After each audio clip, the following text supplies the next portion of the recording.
أعوذ بالله من الشيطان الرجيم. بسم الله الرحمن الرحيم. Assalamualaikum warahmatullahi wabarakatuh. Alhamdulillahi rabbil alamin. Wassalatu wassalamu ala rasulillah.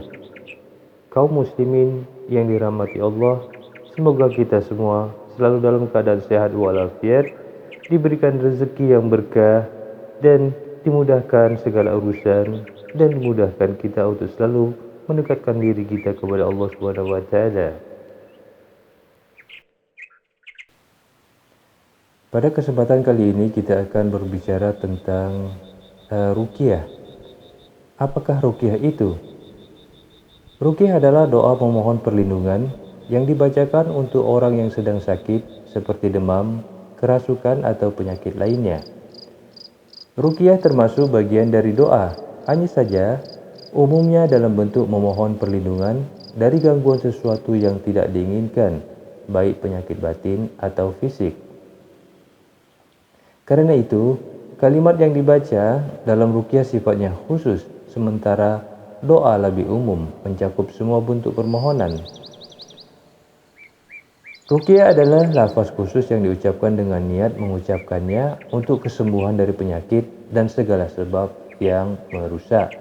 Karena itu, prinsip dari ruqyah adalah membaca ayat Al-Quran atau doa-doa dari hadis dengan niat untuk melindungi diri dari penyakit dalam diri kita, baik fisik maupun non-fisik. Disinilah kita bisa membedakan antara ruqyah dengan membaca Al-Quran biasa. Bacaan Al-Quran biasa menjadi ruqyah jika diniatkan untuk ruqyah. Dan kondisi hati sangat menentukan kekuatan ruqyah. Semakin tinggi tawakal seseorang ketika meruqyah, semakin besar peluang untuk dikabulkan oleh Allah. Karena itu sebelum melakukan ruqyah, orang perlu menyiapkan suasana hati yang baik, tanamkan tawakal kepada Allah, dan perbesar husnuzon, berbaik sangka bahwa Allah akan menyembuhkannya. Apa yang bisa dilakukan? Ada beberapa adab yang bisa Anda lakukan ketika hendak meruqyah. Yang pertama adalah berwudu terlebih dahulu, karena ketika membaca kalimat thayyibah dianjurkan dalam keadaan suci. Yang kedua adalah baca ayat Al-Quran yang sering digunakan untuk ruqyah dengan niat ruqyah, seperti ayat kursi, 2 ayat terakhir surat Al-Baqarah, atau surat Al-Ikhlas, Al-Falaq, dan An-Nas, atau ayat lain yang biasa digunakan untuk meruqyah. Yang ketiga, bisa juga dengan menggunakan doa yang pernah diajarkan Nabi Sallallahu Alaihi Wasallam. Yang keempat, bisa juga dengan mengusapkan tangan ke anggota tubuh yang bisa dijangkau atau ke anggota tubuh yang sakit. Yang kelima, menggunakan media air. Caranya, kita membaca ayat-ayat ruqyah dengan mendekatkan segelas air bersih di mulut. Selesai baca, air diminum. Yang keenam, selanjutnya tawakal kepada Allah. Beberapa praktek ruqyah diri sendiri. Rasulullah Shallallahu Alaihi Wasallam mengajarkan kepada kita beberapa doa dan ruqyah yang bisa kita baca ketika sakit. Di antaranya, pertama, doa ketika ada bagian anggota tubuh yang sakit. Caranya, letakkan tangan di bagian tubuh yang sakit. Kedua, baca bismillah 3 kali. Yang ketiga, lanjutkan dengan membaca doa berikut. A'udzu bi'izzatillahi wa qudratihi min syarri ma ajidu wa uhaziru, sebanyak 7 kali. Aku berlindung dengan keperkasaan Allah dan kekuasaannya dari kejelekan yang aku rasakan dan yang aku khawatirkan. Dalilnya adalah dari Utsman bin Abil Aish radhiyallahu anhu, bahwa beliau mengadukan rasa sakit di badannya kepada Rasulullah Shallallahu Alaihi Wasallam. Lalu Rasulullah Shallallahu Alaihi Wasallam menyuruhnya, letakkanlah tanganmu di atas tempat yang sakit dari tubuhmu. Lalu beliau ajarkan doa di atas tersebut. Hadis riwayat Muslim dan Ibnu Hibban.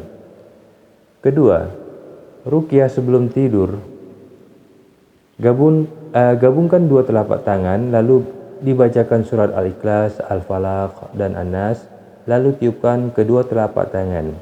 Kemudian usapkan kedua telapak tangan ke seluruh tubuh yang bisa dijangkau, dimulai dari kepala, wajah, dan tubuh bagian depan.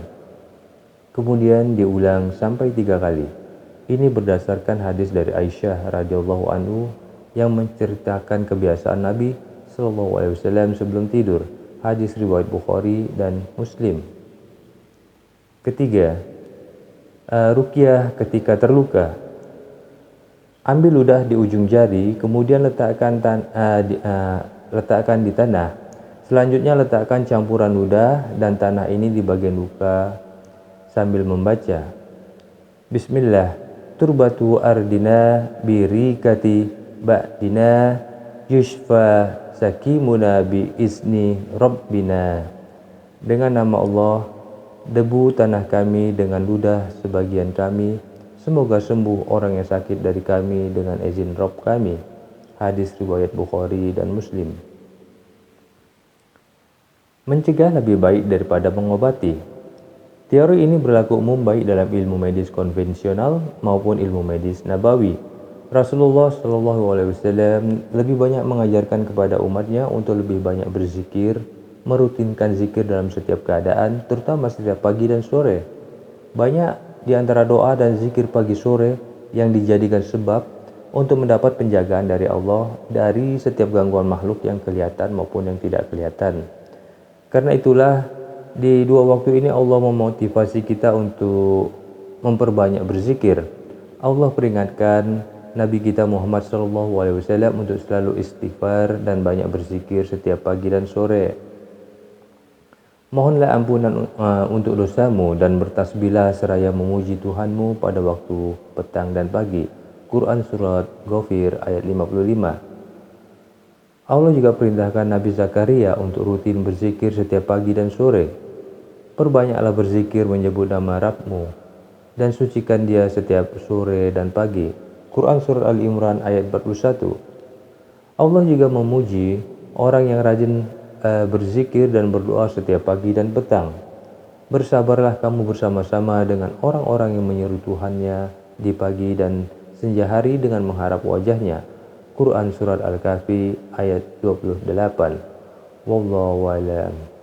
Demikianlah pembahasan yang ringkas ini tentang masalah ruqyah. Semoga bermanfaat dan dapat menambah ilmu wawasan agama kita. Assalamualaikum warahmatullahi wabarakatuh.